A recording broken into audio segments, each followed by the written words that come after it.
안녕하십니까. 법무법인 예율의 구민걸 변호사입니다. 저희 법무법인의 사건을 의뢰해 주신 많은 의뢰인 분들께서 궁금해 하시는 부분에 대해서 오늘 질의응답 시간을 좀 갖도록 하겠습니다.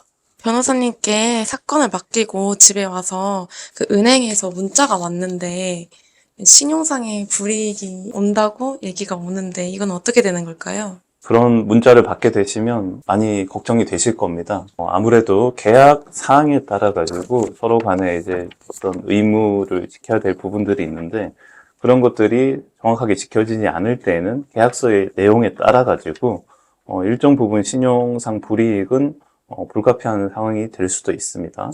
너무 극단적으로 나쁜 상황까지 생각하실 필요는 없으시고 신용이라는 것은 언제든지 나중에 회복이라는 절차를 거칠 수 있는 부분이기 때문에 신용에 대한 불이익 때문에 다른 더 큰 손실을 입는 거를 생각하신다는 것은 오히려 시간이 지났을 때 본인에게 더 큰 손실이 발생할 수 있다는 점 생각하고 대응을 하시면 될 것 같습니다. 시행사에서 가압류한다고 문자를 받았는데 그건 어떻게 되는 걸까요? 지금 부동산 경기가 너무 좋지 않다 보니까 계약을 끝까지 잔금을 치지 못하시고 잔금을 치르지 못하는 경우에는 시행사에서 잔금을 치게 만들기 위해 가지고 압박 수단을 여러 가지를 생각하고 있습니다. 그 중에 하나가 가압류라는 방법인데요.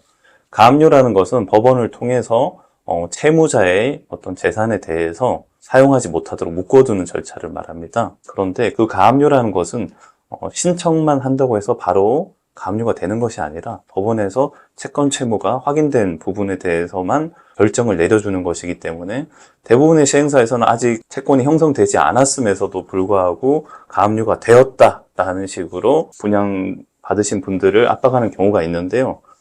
그렇다고 해서 너무 걱정하실 필요는 없으시고 가압류라는 것은 그들이 돈을 가져가는 게 아니라 일단은 묶어두는 절차에 불과하고 나중에 소송이라든지 채권 채무가 완전히 정리가 된 다음에 그거에 대해서 어떤 경매 내지는 주심하는 절차가 추후에 이루어지고요.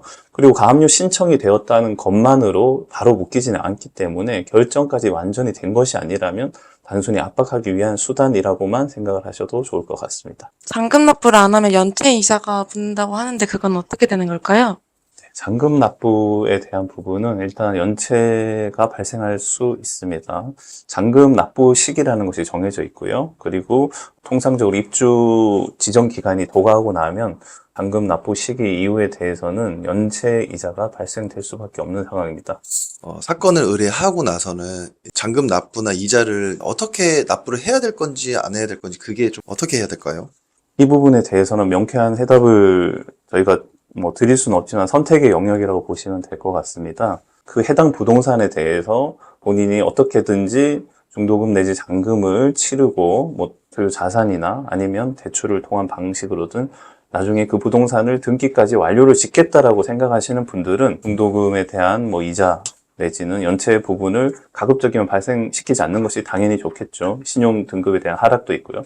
그런데 지금 그런 여력이 안 되시는 분들에 대해서는 어차피 그 이자나 어떤 신용의 불이익 부분에 대해서는 나중에 매몰 비용으로 처리가 될 수밖에 없기 때문에 지금 그걸 납부하거나 신용을 일정 부분 방어한다고 하더라도 결국 최종 계약까지 가지 못한다라고 했을 때에는 오히려 불필요한 지출이 될 수도 있습니다. 그런 부분을 잘 고려하셔가지고 현명하게 대처를 할 필요성이 있습니다. 입주 예정 기간이 지연되고 있는데 이럴 땐 어떻게 해야 되나요?